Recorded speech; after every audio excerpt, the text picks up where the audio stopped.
have call to order. I'd like to have the invocation, please, and the pledge, Gia, if you don't mind. Sure, that would be great. Heavenly Father, we bring together today the Planning and Zoning Commission for the City of Navasota. Please guide us as we make our decisions for the future of our community.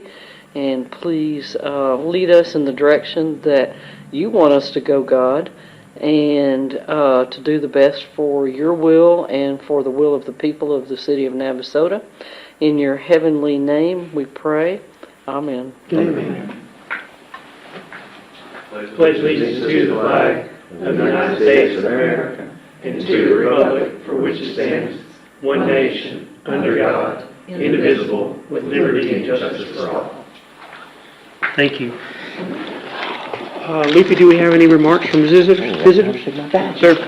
Okay. And then do we want to shuffle the items around for people to get here, or what we got? Yeah, sure, we can do that. We could just skip item 4 and go to item 5. Okay.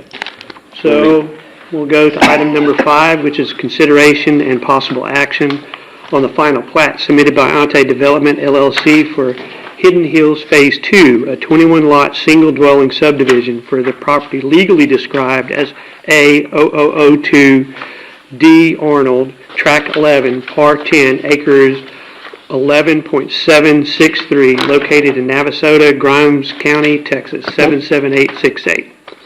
Lupe? Mr. Vice Chairman, Planning and Zoning Commission, just a brief summary.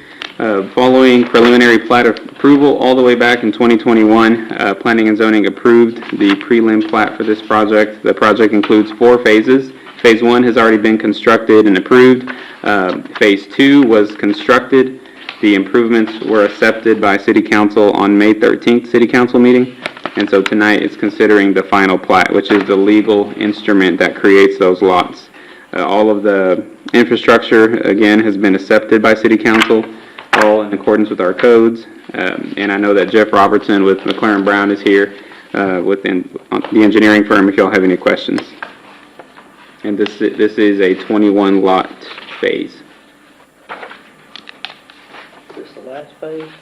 No, it is phase 2. Phase 2. And there's 3 and 4 left. So we're almost halfway there.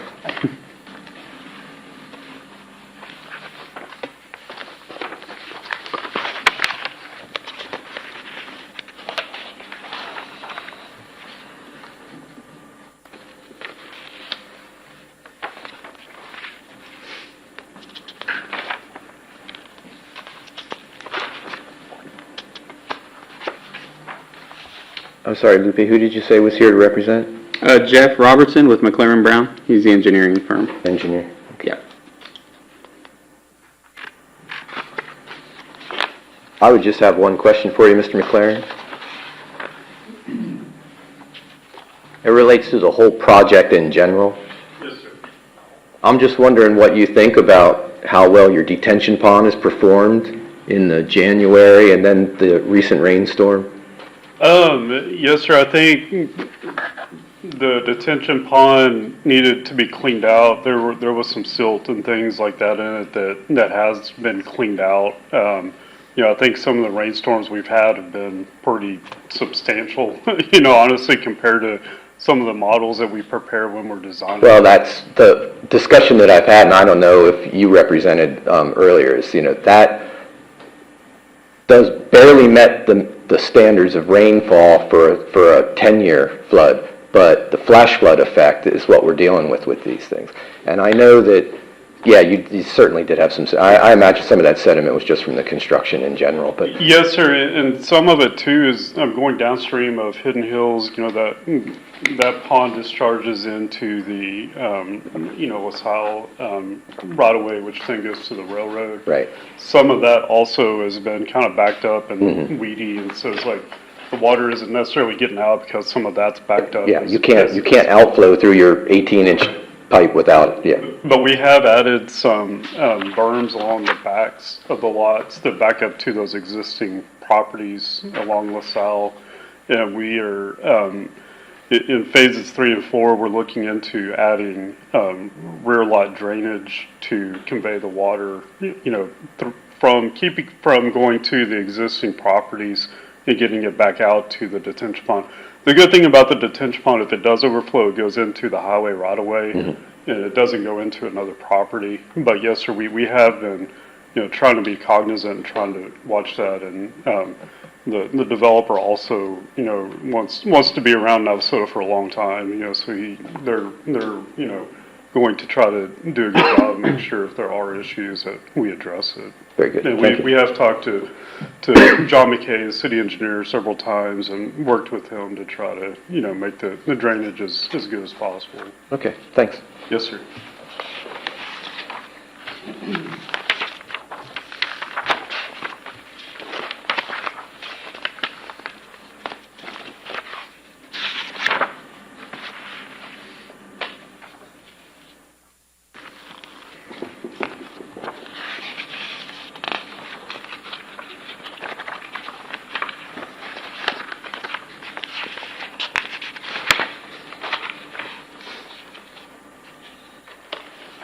Any other questions or concerns? Yep. Nope.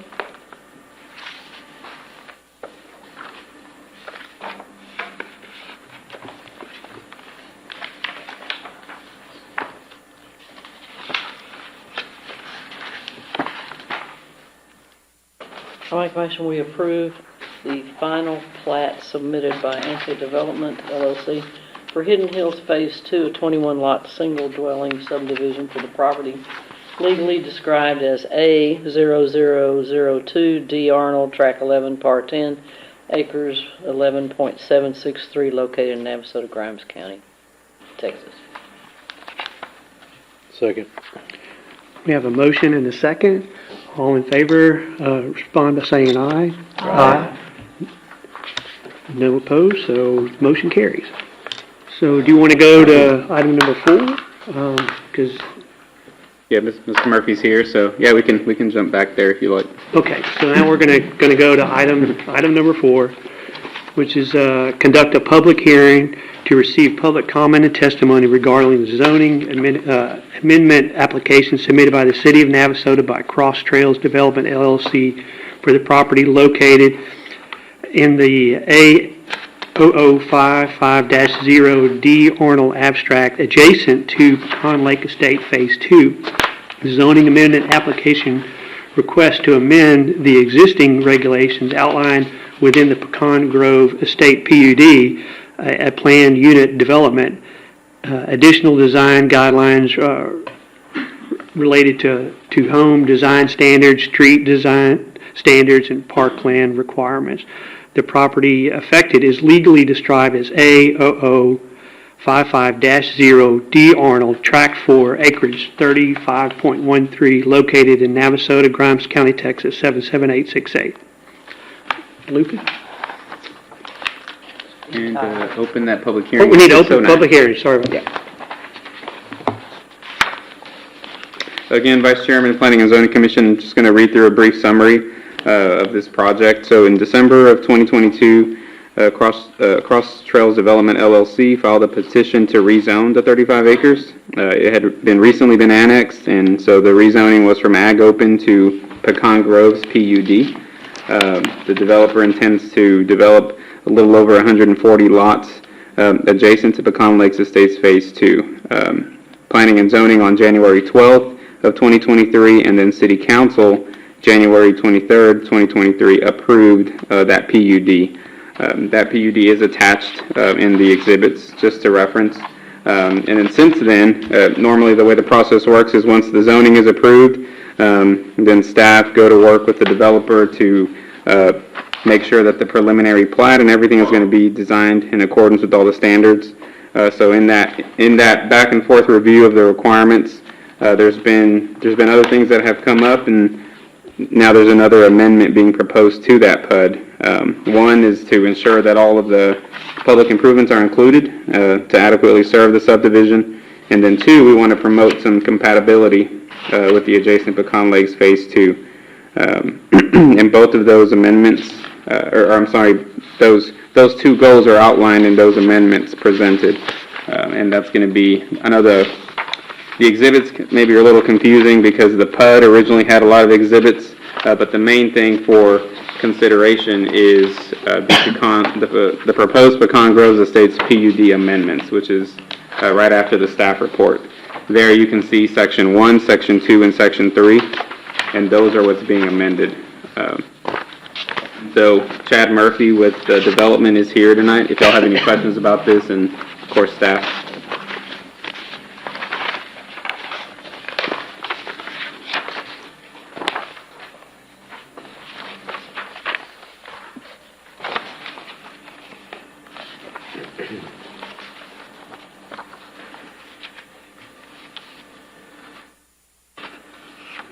No, I had a question about waiving the parkland dedication and parkland development fees. Is that something that the city normally does in this instance? So I wouldn't say normally, but it is one of the tools that the city has at its disposal. Anytime you do a PUD, you have a little bit of flexibility, and you can customize things to certain projects. I know with the green space and parkland discussion, that has come up a lot recently, and I'm sure maybe Jason can go into detail about it, but essentially we have a really active Parks Board that's come on, and we're looking at all the parks, and there's just a lot of discussion that needs to be had about existing parks, and so we're probably going to treat every development that comes up on a case-by-case basis in terms of green space, just if it makes sense or if it doesn't. And so what are we specifically waiving there according to what the ordinance is? Yes, so our ordinance requires for every 48 dwellings or lots, you require 1 acre of parkland.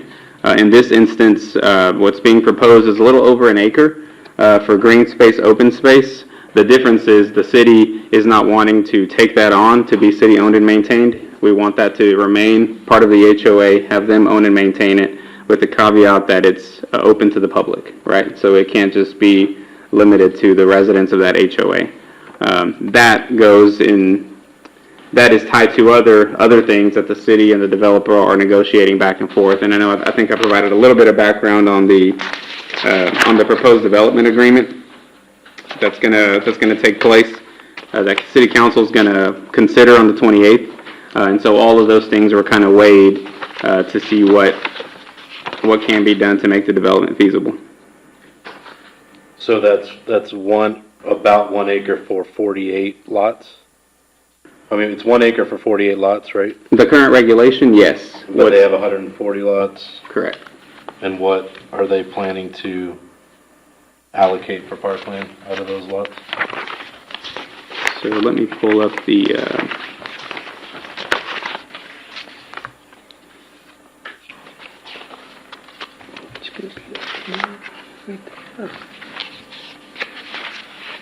so in the exhibit with all the green dots and blue dots, that's probably the best representation we can have.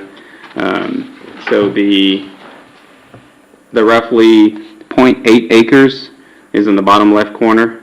It actually touches the current Phase 3 mailbox area and open space area here. So here's where Phase 3 mailbox is. This is Pecan Lakes Drive, the new concrete road that heads to 105. And so there's like I said, a little under an acre here that connects to Birdie Court. And then the other open space area is just general.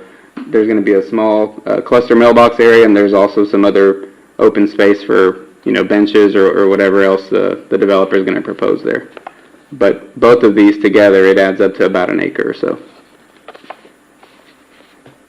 Which would be under half the normal requirement, right? Correct, yes, if you do the math. Almost 3 acres, right? 46. Yes.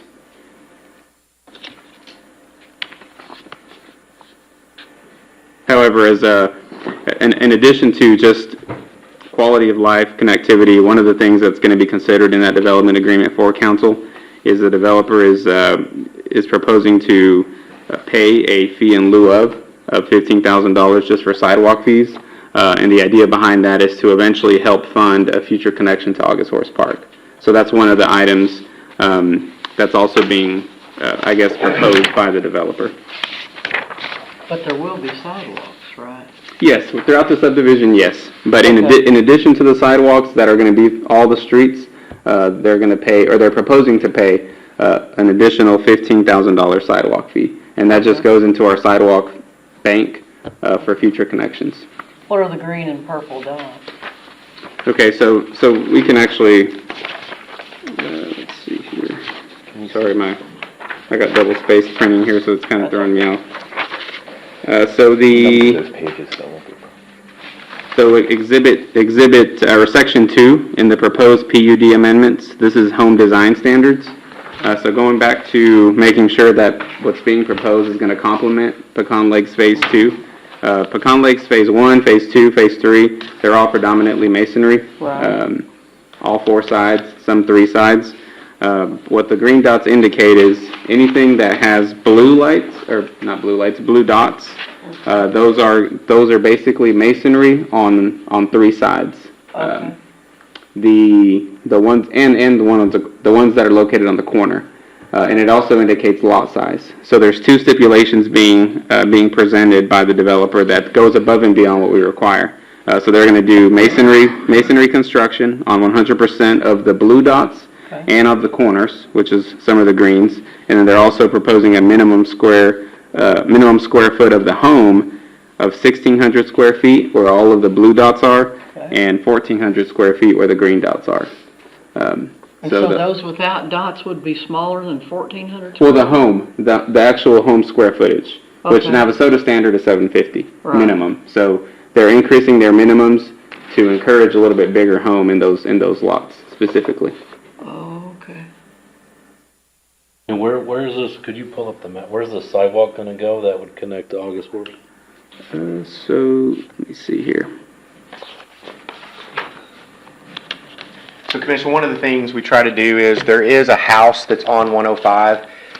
If you'll remember, the developer that's putting the commercial piece in front of this development, he'll have sidewalks along his piece. The gas station that you approved does not have sidewalks, but it will actually have a huge driveway to walk. Yeah. But there is a house that's in between there that you can't force them to build a sidewalk. And so we charted out what the square footage of putting a sidewalk in there. And so we're asking the developer to put up those funds to install the sidewalk there. Well, Mr. Torres right there, I mean, he's got his fence, and it's right on the ditch. Yeah, well, so we'll cross that bridge when we get there, but that's the idea is to create a sidewalk there, so that development, you can actually go up, cut across, and then the city's already looking at doing a walking trail on the west side of Fairway Drive. Yep. And then once you get up to Fairway, you would cross over, and then it'll go along Washington there, and then tie into the walking trails first. And then at some point, if we can continue along 105 all the way to the Flag Museum, the Flag Monument, then we would do that. But the main thing is get it to the walking trails. Wasn't the earlier discussion to have the sidewalk on the east side of the street? So correct, yeah, that was discussed, but during the huge rainstorm we had, there's nowhere to put the sidewalk because of the drainage. Okay. Yeah, and it'd just be cost prohibitive. And what you're proposing now is to put the sidewalk in front of Mr. Torres' place on the road, like within the turn lane? I mean, off the ditch and the turn lane on the major road? Or back inside the neighborhood? I'm a little lost where you're trying to propose to put a sidewalk. So do you want to show them there on? Yeah, so generally, TxDOT prefers that any sidewalk be within an easement, within private property. But they do make exceptions. And so I think when we get to that point, we're ready to connect and have that plan to do the trail to the park, we're going to have to just communicate with TxDOT and figure out a way to do it in their right-of-way. They don't really like it, and cities generally don't like it either, because if it ever has to move, there's Well, I'm some not other thinking costs. about the move. I'm thinking about the kids on the bikes on that sidewalk that are getting to the park that are within 15 feet of the road. Of 75 miles an hour. Yeah, so So that's not that, supposed to be. Not legally. Not legally, Yeah. right. Yeah, and granted, that'll be one way to get to the park. The other way also is, part of the development agreement is they're also connecting sidewalks. Currently, right now, in phase 2, there is no sidewalk connectivity because they dead end. And so, as part of that development agreement, they're also going to connect their project with sidewalks to Phase 2 sidewalks, which will eventually connect to that trail that goes One up. side of the street anyway. So it's it's a larger loop around, but, you get your extra steps in that direction. But if they had more parkland in the development, they wouldn't have to go to August. And I guess it's out of the scope of the discussion, but the idea of parkland development and in lieu of fees, did we not have some sort of parkland development with Phase 2 or 3 of Pecan Lakes, and where is that, and could the money be incorporated into that rather than a sidewalk? Yeah, so let's talk about what Pecan Lakes has. So Pecan Lakes has 10 acres, you want to show them on the map, 10 acres out here by the detention that we're mowing, and I can tell you, based on review with the Parks Board as well as council, we're not building any new parks right now. We've got enough parks that we got to figure out what we're going to do with and maintain. Our Parks Board has given us direction, number one, come up with a plan for the Navasota Center, the swimming pool, and Bruley Park first. And so council has authorized at the last council meeting, move forward with a consultant to start looking at what that's going to look like. We're also putting in the budget for a parks master plan. And encompass that, we also have our comprehensive plan that we're in the process of getting a grant for and moving forward with that. And all of that will be used to determine what parks will look like in the future. And that's something we'll need to bring to you and have those discussions about parkland just in general, because there's difference in parkland and there's difference in open space. Yes. And so I think the way it's written, the open space isn't really credited as much as the parkland, and we've got enough parks that have not been maintained, have safety issues, are not ADA compliant, that we need to start maintaining first before we start worrying about building new parks. And we've got a really gem of a park not too far from here, so ideally that's where we want to focus on right now. Understood. I guess my issue isn't that since we're sort of pushing it back onto the HOA to maintain, why are we allowing them to be below half of the required space for a... So again, going into a development agreement is developer wants something and the city wants something. And so... Is that what this 380, because I was going to ask you to explain that. Yeah, so a Chapter 380 agreement is where you can go in and through a PUD and you can work out these deals where the city's getting what it wants and the developer's getting what they want. So, and to be completely transparent, the developer purchased the property, wasn't aware that the utilities were not sufficient to operate 145 homes. We already have enough capacity out there for utilities for sewer, and so he's like, hey, we need some help for this. What can you do? And so staff worked with the developer, worked with an engineering firm to come up with some solutions. Part of that is any new lift station that comes on board or any additions to one requires by state law to have a generator. And so they were going to have to purchase a generator. Well, the city was going to have to purchase a generator anyway at some point for all of our lift stations. So with the capacity issue out there now, hey, developer, we'll work with you trying to come up with an agreement where we'll help pay for the generator. Well, in the meantime, the developer wants, you're providing that. What is the city going to get? Well, the way the costs have increased with housing, the developer has to figure out a way to make the whole deal work. And so if you'll go back, Lupe, to the actual dots. So one of the things we sat down with the developer on was trying to figure out a way to have the development look like it's cohesive with Pecan Lakes, because what they were bringing to us was a four-sided masonry with some stone on the front, but it just didn't really, we thought it would look different than what's out there. And so the purple dots, which you see there, will resemble what backs up to those houses. So you really have consistency in that. The other part is, when this developer submitted everything, they weren't required to do streets that are made out of concrete. And so that's another avenue they could cut cost. Sure, if you want If you want parkland and you're gonna system do parkland, they're gonna be, okay, well, I'll just put asphalt streets in there. Well, we think concrete streets are more valuable than parkland. I mean, the streets is the number one thing people are complaining about, and so we thought that was a good trade-off. And then the other piece is we really didn't like the 1,400. What could we do? And so we came to an agreement that every green dot there, if you see it's on the corner, and it's very exposed if you're driving down, coming into the development. So if you're coming into the development, we want to make sure those are at least 1,600 square foot homes. Now, what you put in between the 1,600 square foot can be the 1,400 square foot homes. And so, doesn't mean that that's what's going to go in there. It just means that's what the minimum can be. And so, the other part was the road that you see going, the first road you're going north to south. There was an entrance that was going to be in there, and that was a straight shot. I know, so we already have issues on Pecan Lakes Drive, people getting up 50, 60 miles an hour, and that just in a residential area where houses are, was like, that's not really, we want to just have one entrance, because we already have Pecan Lakes Drive, let's just do one entrance.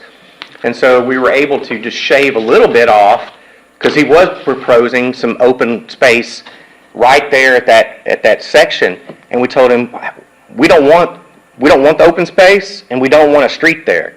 Make use of it with a lot, because we want more houses on the ground. And so, again, it's working that balance. So when you looked in here, you kind of see what all we're getting and what all the developer's getting. And it's about under $130,000 that the city's going to pay for these type of ask, and it's going to be divided out between the phases of the project. Do you know about how much, like the price range of the homes? So the price range of the homes is just the same price range we have now. Okay. So that's the problem is to keep it level with what we have now, if you either have to find a way to lower the cost of the lot, or you're going to have less material on the house. And so we were trying to do that balance, working with the developer to try to get something that's balanced out, that doesn't look differently than what's out there. Because initially, weren't like when it was going to be 130 plus lots, so like the first time it came to, like the houses were actually going to be a little bit bigger. Yeah. Correct. And so I guess that's all. Again, housing costs have gone up tremendously. The other thing is, they're required to put in gas. That was another ask that they had for us. We don't think that council is going to go that direction, and so it's like, hey, we got to put, you're going to have to put gas out here. Whether the developer or the actual home builders put it in there, that's up to them. But the expectation is to put gas out there. Again, it's a balancing act, and nothing's guaranteed until y'all vote on it, until council votes on it. But we did bring this development agreement to council It was in March. in March, 18th. and brought this to them so they could understand what would be coming to them ahead of time. Really wasn't much concerns with it as it relates to the Parkland Park. And we understand that the commission has had issues with the Parkland. I think at some point we do need to tackle that. We do need to tackle what that's going to look like, but I think we really need to wait till our comprehensive plan's done and then look just in general at parks all together. Yeah, Just my I opinion. really only bring it up for the most part because having been on park board before, like, they have no money. So how can we do anything if you don't have any money? But we pay every month in our water bill. But just figuratively speaking, right? Right, I got it. I'm not trying to beat on anybody, but then yet we've got developments come in where, I understand we don't want to bear the costs of that, but then yet we allow them to do subpar against the ordinance. That's my concern. And how much total would they had to pay in Parkland? For this specifically, I believe, I can probably find that report. But About 40? I think there was, I think it was about 30 to 40 short. Right, and 30 to 40 is not even going to get us one piece of equipment that's ADA compliant for parks now. So it doesn't go a long way. I guess my point's 40 is better than 0. I got it. Right. I hear you. But anyways, that's my main. And I think Ethan's probably, you're thinking just about in lieu of money where that could be applied to maintaining the parks that you're saying we need to put money into Yeah, I mean, maintaining. that's kind of my, like, we have no money, figuratively, right? For park board to do Yeah. anything with besides grants. Yeah. So like, how are we ever gonna get somewhere if we don't And start? again, it was a trade-off. Yeah, I would rather have concrete streets Sure. than have park. Sure. Just on this development. Well, to Ethan's point, and you kind of raised it a little bit, the 10 acres for Pecan Lakes that now you're saying, or, you know. Is I'm green not saying- space and not park space. And, you know, and that was supposed to be one of Mr. Hassel's things Is. to develop. It is. And so if that's not gonna happen, then what?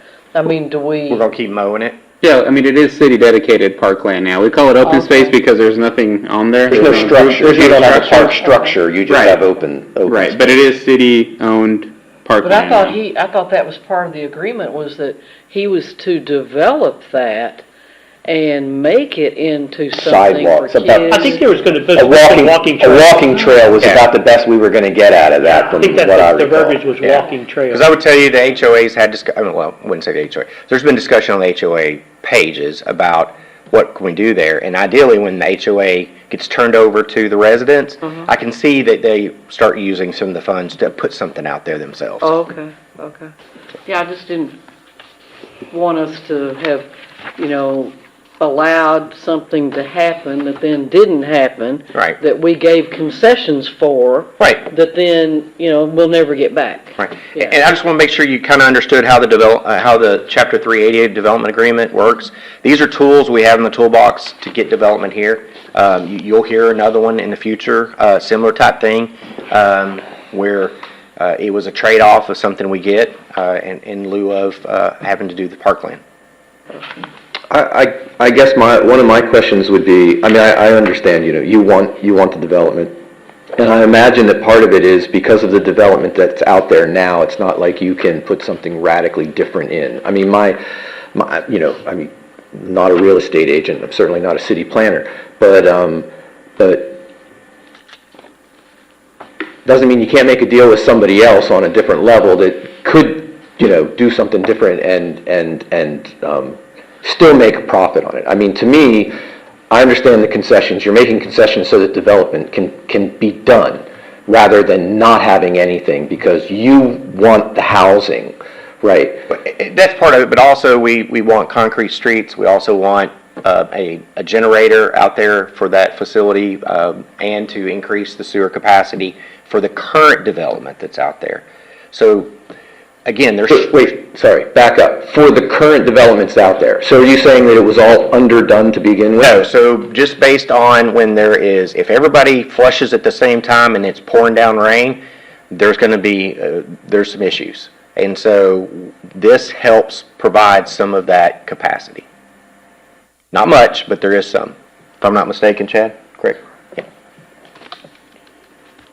And and part of the developers here, so you can. Yeah, so, city's in for 130 grand. How much value do you think the city's getting for the 130 grand? Are they getting 500 grand's worth? Are they getting 1.2? What are they getting for their 130? Well, so based the way it is, if I'm not mistaken, I think the generator's 100%. Our Yes, cost. and So and the 100%, and so the we get cost- 100% of the generator we're paying, and we're only paying to pay 50% of the engineering for it, and 50% of the installation, I think. Correct, and one thing, the cost did go up from the original time we discussed these agreements. The generator is now more than what the city agreed to, but we've talked to the developer, and only what that original amount was is what the city's gonna pay for. So technically, it's 100% of what the development agreement says, but the generator is more expensive than it was prior because of just the cost of construction continuously going up.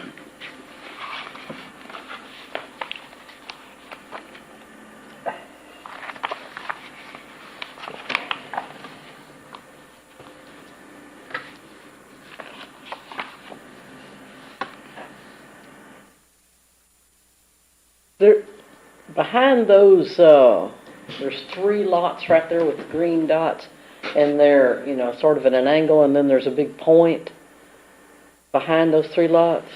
Of the What's that gonna be? It's just large lots. They just delineate the space the space of the buildable area and the actual lot size, but that entire thing will be lot. Oh, so one person will own each. I mean, they had originally proposed for that to be green space, but Yeah, that's what I was again, thinking.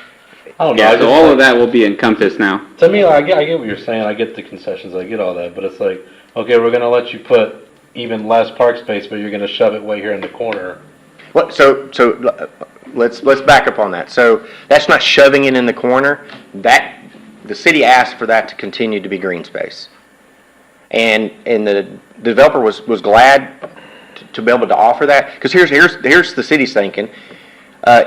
Engineering, hey, there's not a detention that's gonna be required, is what we're being hearing. But if there is, and we ever have to have something, let's say they get it developed and they messed up on the calculations, now we've got green space there that we can go in and put a detention. And that's why we wanted that to be green space and continue to be green space, and not enlarge those lots on the corner there.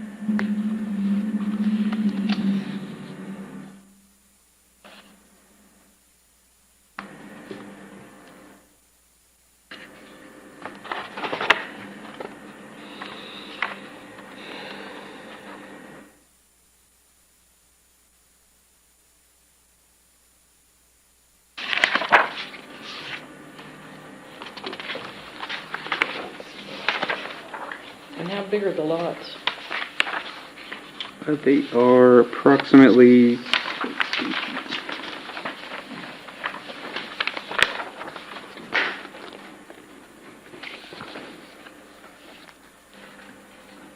so primarily the ones on the corners, those are gonna be at least 8,000 square feet. Okay. Those are a little bit larger. And then beyond that, anywhere from 6,000 and up. Okay. Because this is a 50-foot wide lot development. Okay, thank you. Loopy, can I say something? Step to the podium. Yep, state name and address, please. My name is Karen Hughes. My address, 2241 Vista Hills Drive, Navasota, Texas, 77868. I think one thing that hasn't been brought up is the property tax revenue all these houses are going to be bringing in, which whatever our tax property rate times 100 and something, what is that going to be? What is that number going to be for the city? The property taxes, what this development's bringing in. This is the problem I had when I bought my apartments. Y'all weren't thinking about the revenue it would bring to the city. So the city's going to end up getting a whole lot more than what you think. And then later on, you could possibly put a proposal on all these things we vote on for so much of that percentage of property taxes to go to a park fund. So you're not looking at the entire picture here. That's a lot of revenue right there for the city. Well, it's kind of not our role, but, you know. Well, Yeah, but it is important. it is important Yeah, because it's important, but that's money for Navasota. It's just, So Our I role. think this is wonderful, and I think we've got plenty of parks. We've got 11 parks. So I just think there's more to it than just looking at this. There's more revenue to be made. Because people moving in and they pay taxes. So And Loopy, correct me if I'm wrong, but in the lieu of fee, if they were to pay it, it was supposed to be to a park that's very close to that subdivision. Correct. The way the subdivision ordinance reads is any fees in lieu of, you have to use it within the area, and it defines an area that's really not explicitly marked in the map, but it basically says you have to use it in that general vicinity. So even the fees in lieu of would have had to been used here, or preferably probably, like we said, August Horse or another green space, but it has to be used in the area. And so his proposal to build a sidewalk to that is a good faith effort. Correct. Yeah. And like Jason said, that's just part of the negotiations of all the things to weigh, and all the things they consider, partnering with and offering. and we would follow up and be sure it happens. The fee in lieu of? No, the sidewalk. Oh, well, they're paying a fee. Oh, And then that's the city would take City care do of this, building yeah, it. okay. Yes, ma'am. Okay.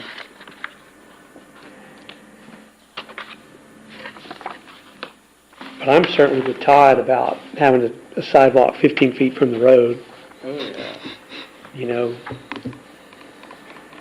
Especially on that spot. And that is, you know, we're just kind of shooting from the hip right now. We don't really know until we get into design and engineering. You know, TxDOT might say, hey, no, that's not going to work. We got to figure something else out. And that's when we have conversations with the property owners about access and things. So it's not 100%, but that's just that can be used for that. And only for sidewalk fees is the $15,000. And as I mentioned before, the developer will be connecting the sidewalks to Birdie and Eagle View, which is outside of even the boundaries of this project, just to get connectivity from this project to Phase 2 of Pecan Lakes. So those two dead-end roads, that's also being considered in this agreement. And sidewalks will be on both sides of the street on this development. Yes. Well, we can't make a sidewalk across the runways. No, All these unfortunately. stores. Fortunately So not, You no. have to figure out a different path. Yeah, we maybe- could go under the runways, yeah, We can get a tunnel board, I guess. right.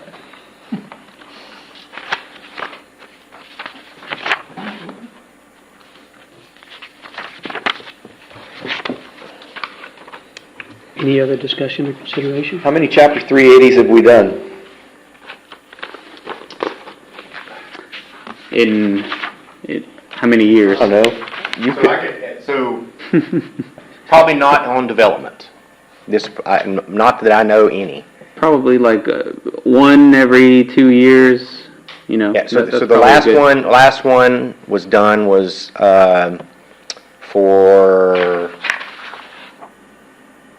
Jack in the Box. So Jack in the Box. Yeah, Jack in the Box. Jack in the Box, they wanted to widen the street there, and there was a cost to widen up that street, Durden Street, and so the proposal was the county do a third, the city do a third, and the developer do a third. The county says we're not participating, so we told the developer, well, we're only in it for a third, so he's got the 2/3, so that was one.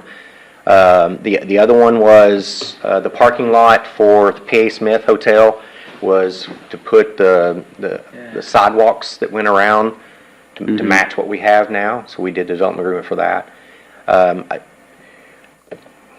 That was prior to me, basically. I think I did the Jack in the Box one. was you. That was me. But ideally, as development comes, we start looking at what things we can get out of the deal, because as you know, we had the discussions in the subcommittee and at the last meeting was, we can't tell developers what the houses and what the development looks like. People want to build a house, it could be, Purple. yeah, it could, whatever it is. And so development agreements are things that we have, are tools that the state legislature to today cannot take away from us. Understood. And so it's a way to try to get a win-win out of both. And again, on this deal here, staff met with the developer multiple times. I mean, it went back and forth, back and forth, back and forth. We knew what we wanted, they knew what they wanted, and again, that's why it's a win-win. We get down, and if someone feels they're short, then they're not going to go for it. And so, like I said about the gas thing, we got to the point where I have 5 bosses I have to respond to, and I got to the point where I think we're done. I can't go anymore, or I think that balance is going to be imbalanced. And so, again, concrete streets was the most important to us, and we really didn't want to add any more parks to it. So, but you will be seeing more and more development agreements come up. Again, that's the tools we have at our toolbox to help spur development and get what we want out of the development, what we want it to look like.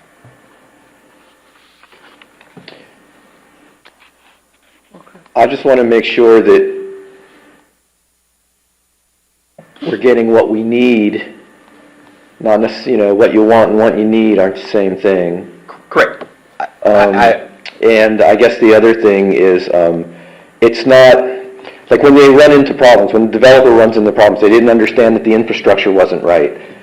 their failure to do their due diligence should not become some sort of financial bargaining chip against the city.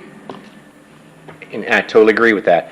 When we started looking at it, we told them we're not helping on that portion. So when they brought us, okay, well, we've got to put a generator. Well, we're already going to have to put a generator out there at some point. So that was something that I wouldn't consider bartering. It's something we need. Maybe it wasn't that location I would put a lift station, but at some point I got to put a lift station there. Let's put it there now, because the developer's going to pay half of the engineering costs. So I save half the engineering cost out of the deal, and they're able to probably get it a lot cheaper than us. But I totally agree with that. Again, it's that balancing act, and it's trying to find out what we can get and what the developer needs, and try to work it out together.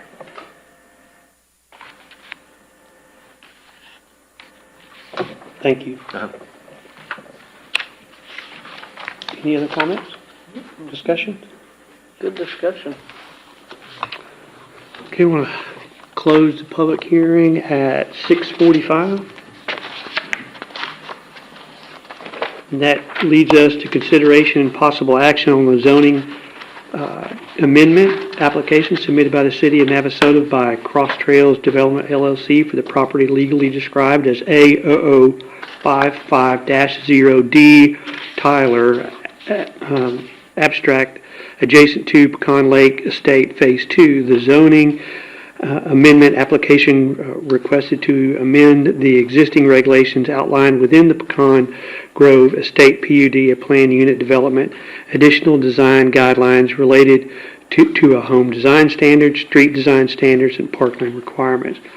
The property affected is legally described as A0055-0D Tyler, Tract 4, acreage 35.13, located in Navasota, Grimes County, Texas 77868. Are we taking action on this as well?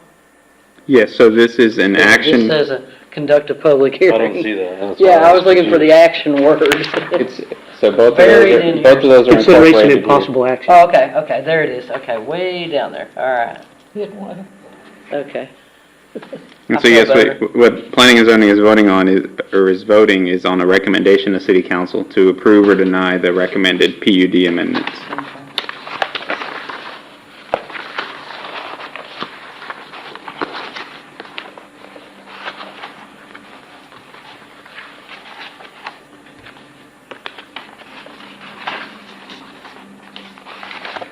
Be quiet.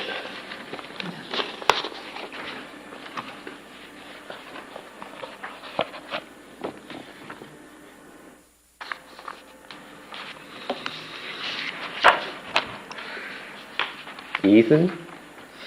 Pressure, right? You feel like you want to get more than 15 for the 40? Is that that's the way you started I out? just feel like if I moved into that neighborhood, or if I was looking to move into that neighborhood, out of 140 homes, and the only green space, if it becomes a park, or detention, whatever it becomes, is way over there, If I'm housed there's nowhere to way up that go. other corner. What's the distance to Horst? About, I can give you an exact measurement. I want to say a mile, No. maybe half a mile. Let me give you a rough measurement. You say draw a line. You know, my son lives in Colorado. He lives in Arvado, Colorado, and it's a really nice town. In their neighborhood, they have something very similar to this, where they have, an open space or a park, and it is a bit that you have to walk. But it's also, you see little kids walking to go to the swings with their parents and stuff like that, and it's exercise. They're going to get out and go to it wherever it's at. And so if it's close, then they don't walk as far. But if it's a little bit farther, well, that's good too, because they get exercise. Kids are outside. They're going to get some sunlight.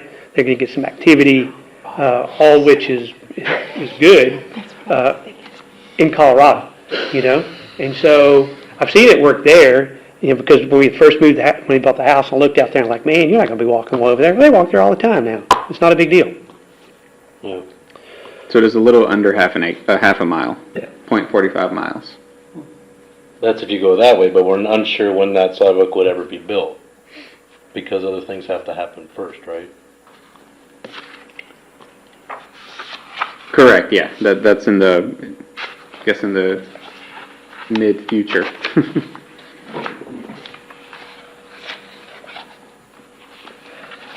Kids are gonna ride their bikes within the neighborhood where their parents can watch them. I see that in Pecan Lakes when I go out there and visit. So, You think it's off the beaten path too much? no. I don't.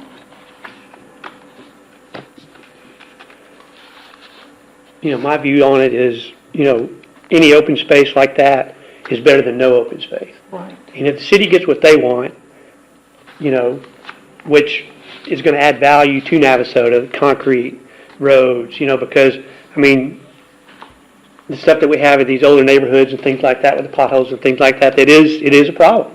I mean, so if we, it's a give and take. And it's not like it's win and win on both situations, but it's agreeable to both, and that's probably good enough. My opinion on it. Guess I always look at this as, okay, so you got 146 spaces there. And if you give up 2 of them, it's 14,000 square feet. That's a quarter of the, you know, of an acre, a little over a quarter acre, right? But developer will say, oh, if I give up units, I can't make my money.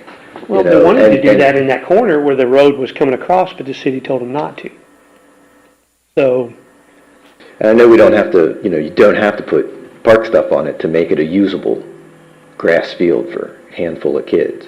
I just wish it were more centralized in the Yeah. area. Yeah, but I understand the long point, but if they need to turn it into a pit, then somebody didn't do their job in the first place, that's my problem. I mean, I'm not adverse to this. No. I just, I mean, I'm not. I don't either. wanna see, I don't wanna see one of these every time. every time we get 150 units coming, you know what I mean? And, Well, put it and on how hold. important are those 150 units to us? I mean, are they so dang important that we're gonna give, you know, that's kind of why I asked about what are we really getting? You know, is it a fair trade? We need that development. We need that development. We need that development. If you don't get that guy to develop it because he's got a punt on it, does somebody else pick it up right away, or does it sit for another 8 years? And you know, I don't know. That's not my job. But I'm not adverse to this. I don't like it, but I'm not adverse to it. How's I feel that? the I mean, same. Like, I'm not, you know, I'm not in love with I'm it. not I think excited. it could be much better, Yeah, but, yeah.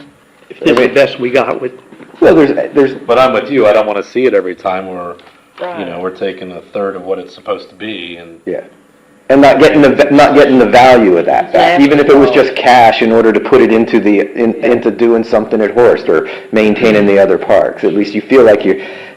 But I get it. You know, I mean, the sewer's important.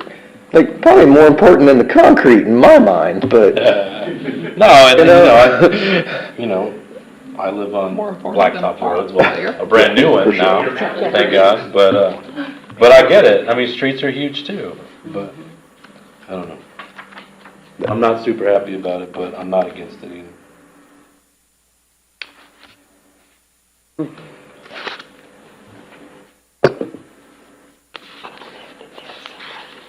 So if we decide to approve this, can we Yeah.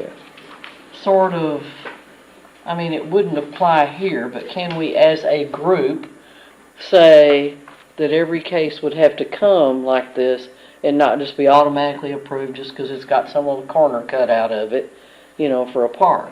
No, I mean, that is the default already. Okay.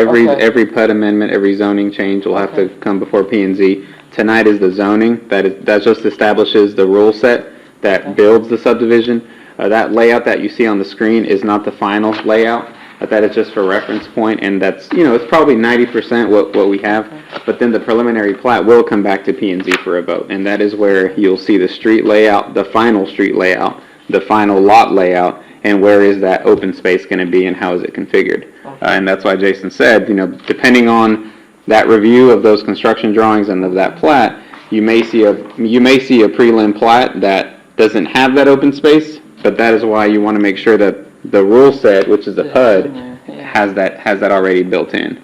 'Cause like Todd and Ethan were saying, we don't want to just sort of open the door for this to happen every time. No, and I know that our legal counsel always talks about precedent, but these projects are unique. They're in a unique location, and these PUDs are meant to be on a case-by-case basis. Yeah, I mean, I think that's the value in the PUD, right, is you don't set precedent because they're all individual agreements, so.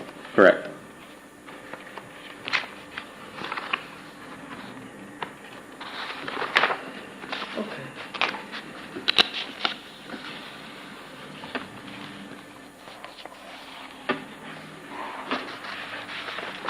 And so again, if a motion is entertained, it's just for the PUD amendments, the page after your staff report.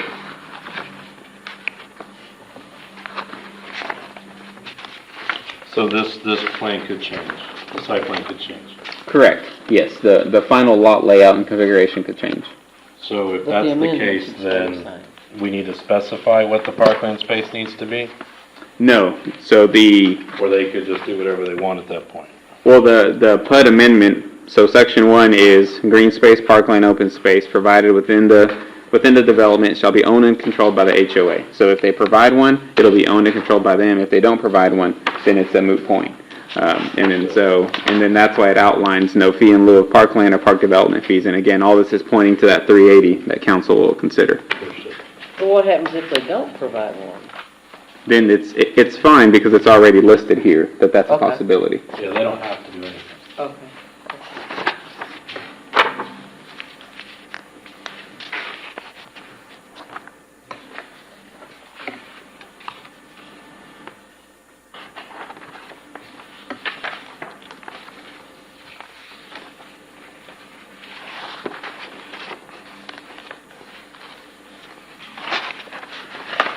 One of those things you feel like, well, you're darned if you do, you're darned if you don't. You know?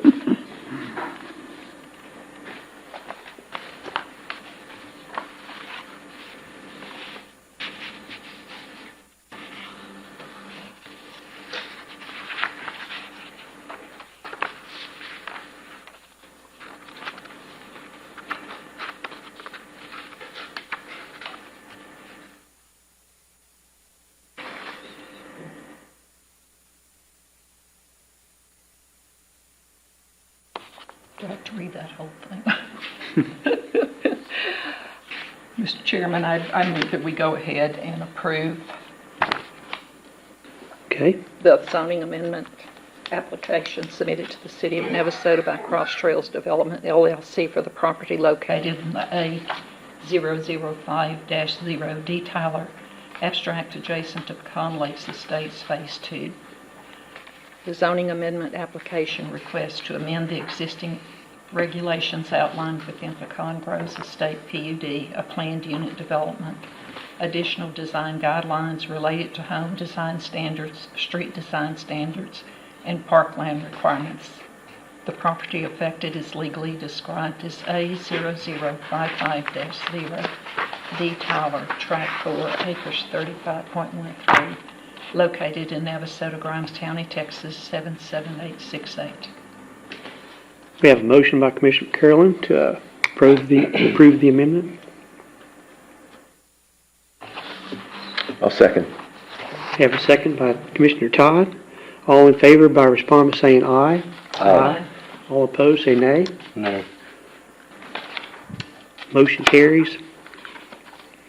I guess we'll go to item number 6, which is conduct a public hearing to receive public comment on the testimony regarding a specific use permit submitted by the City of Navasota by Neil Martin with Uteralist LLC for the property located at 202 Holland Street, Navasota, Grimes County, Texas 77868. The special use permit application requests to allow for the operation of a vendor market. The property affected is legally described as H and TC Block 108, Lot 1 and 2. We'll open that at 7 o'clock. Vice Chairman, Planning and Zoning Commission, I'll briefly summarize the application. The property at 202 Holland Street is zoned CBD, Central Business District. The applicant is proposing a outdoor vendor market. That specific use and that definition is not listed anywhere in Central Business District zoning, so it's not a permitted use and it's not a conditional use.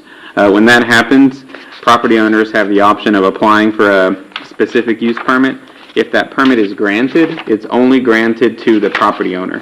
So what that means is that if the property is ever sold, that use automatically is null and void. The proposed requirements of that specific use permit are outlined in an ordinance, and that language is included in your packet as ordinance number blank, and I believe it's highlighted to show you what the special regulations of that use will be. There's also a vendor market details that kind of outline how it's going to operate, what the rules and regulations are, and the hours of operation, as well as a general layout. This is an open vendor market, and so these spaces, they are to scale. I know Neil's here tonight if y'all have questions. They are to scale, and they show you roughly how many vendors they could fit on the property. And again, for reference, that property is where the building was demolished about 6 months ago, maybe so, right here behind City Hall. And so again, what we're considering tonight is a recommendation to City Council to approve or deny that ordinance language that's highlighted and the specific use permit as a whole. And Neil Martinson is here. Yeah, you want to tell us a little bit about what you want?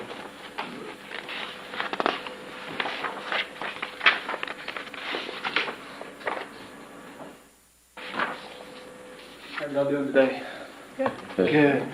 So, unfortunately, we had to take down the building at 202 Holland, which kind of broke my heart a little bit. But anyways, I won't go through all that. But it had to come down. It was not repairable, unfortunately. So, we had that lot over there, and for me, I'm big into antiques, big into a bunch of stuff that a lot of people are. You know what I mean, as far as collectibles and stuff like that. And so, it seems like there's a lot of farmers markets and a lot of small town markets that are going around the area. There's one at J5 Tractors, one at Martha's Bloomers. A lot going around the area.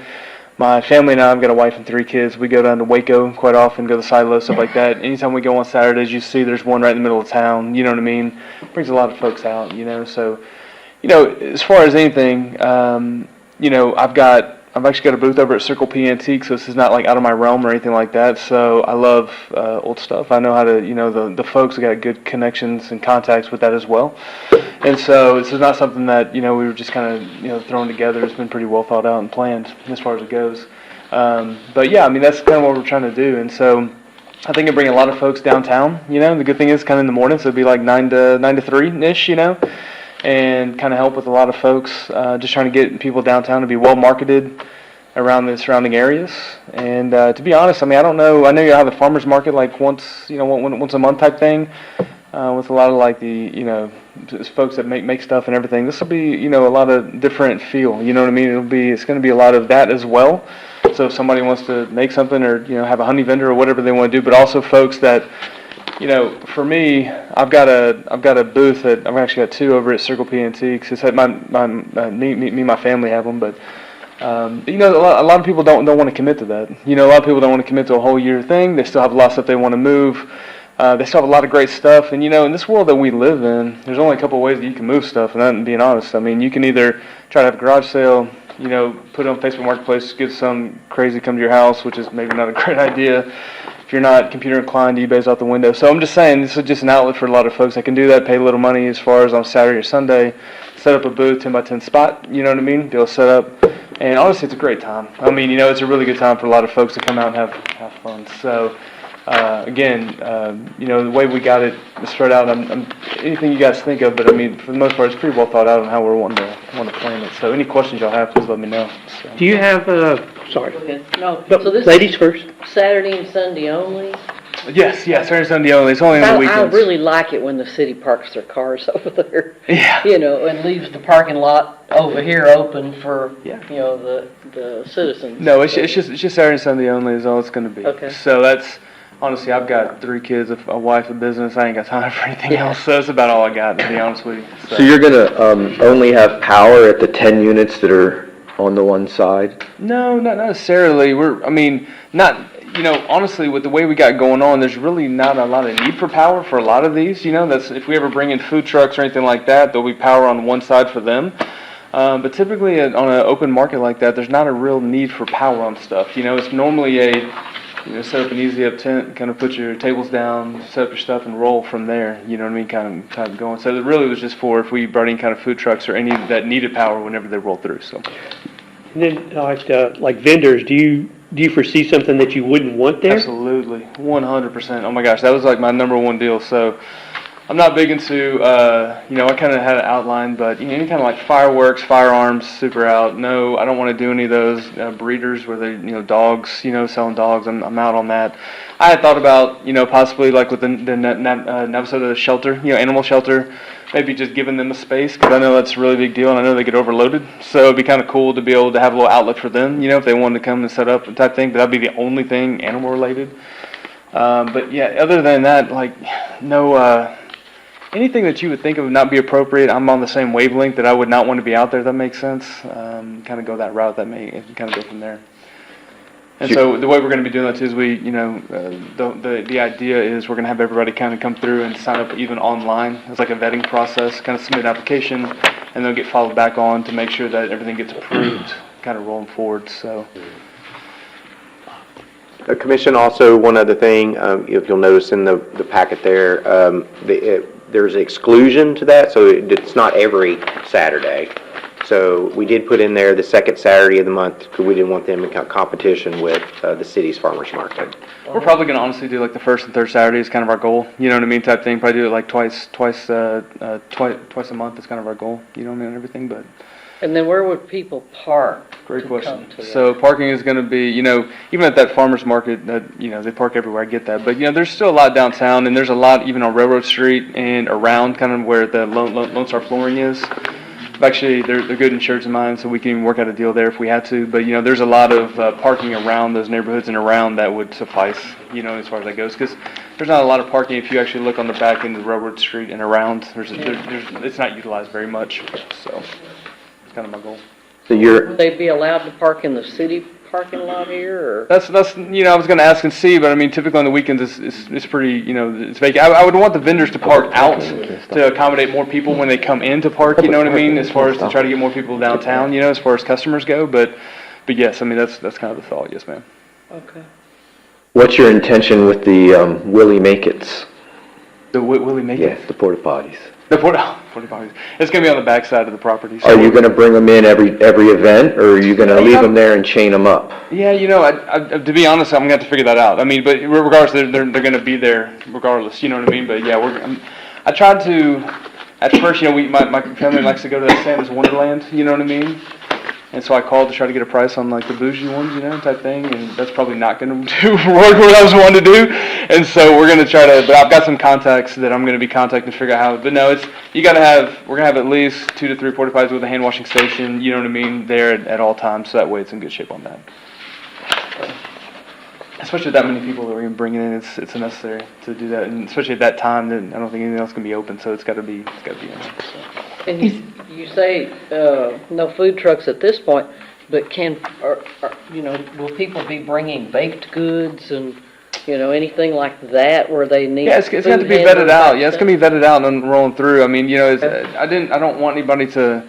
Unless you have a food truck and a food truck license, and all that kind of good jazz, then that would be one thing. But any kind of baked goods typically is okay, you know what I mean, in those situations. But everything else has to have a license and a food, as far as that goes, to make sure that all those people are legit.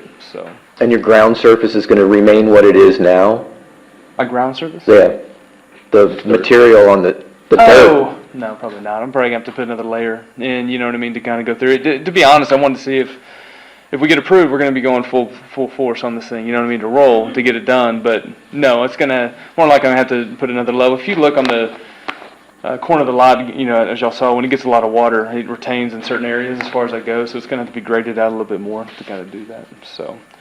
And look, I got good contacts to do that. It's not hard. So to put another layer down. And then the surface material would be crushed gravel or pea gravel? It's probably going to be something smaller, right? So because the problem is that caliche, it's pretty hard on the feet. You know what I mean? So we're going to have to put on something a little bit smaller. You know what I mean? To kind of go down, but we'll still work well as far as that goes. And nothing will stay on the lot during the week? No.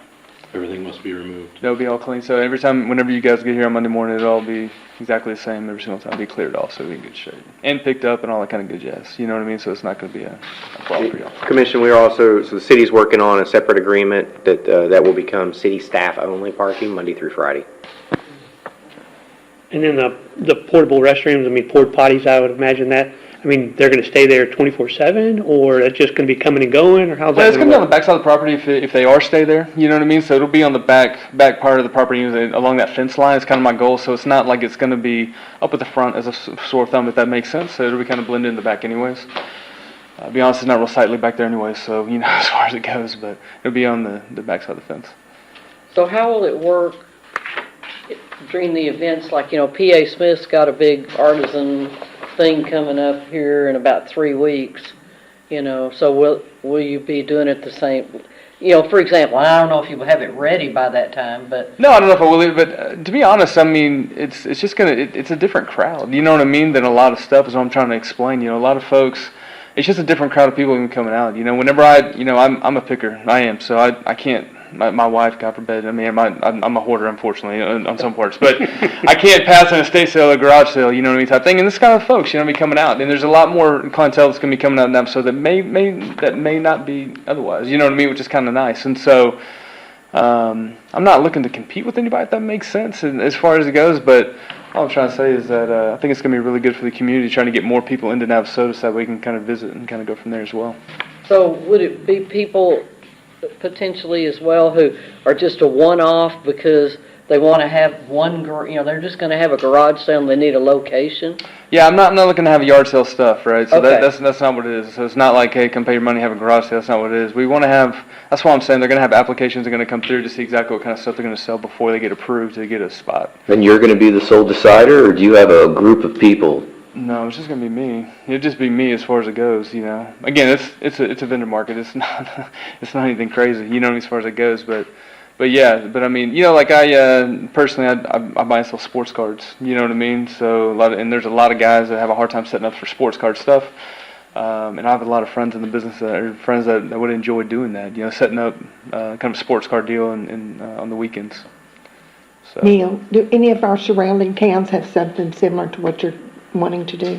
Well, yeah, I mean, you know, that's what I'm saying. Martha Bloomers and J5, they're starting to set up and do those kind of things and had a lot of good response, you know, as far as it goes. I think a lot of people like this and are looking for this, to be honest. And, you know, you think about, just telling you with 3 young kids, you know, you're trying to look for stuff to do on the weekends, you know what I mean? I think it's be another activity for people to get out, especially early before it gets too hot, then kind of get out and kind of get moving, so trying to help out.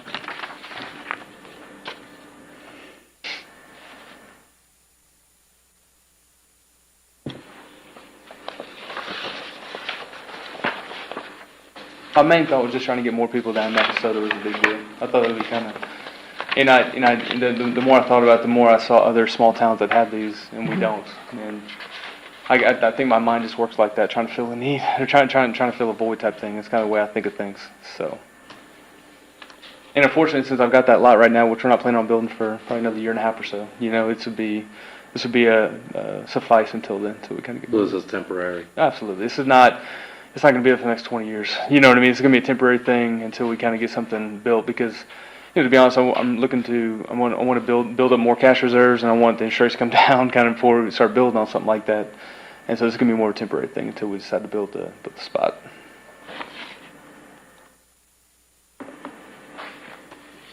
Okay. Any other questions? Nope. Thank you. Yeah, appreciate you guys. Thank you.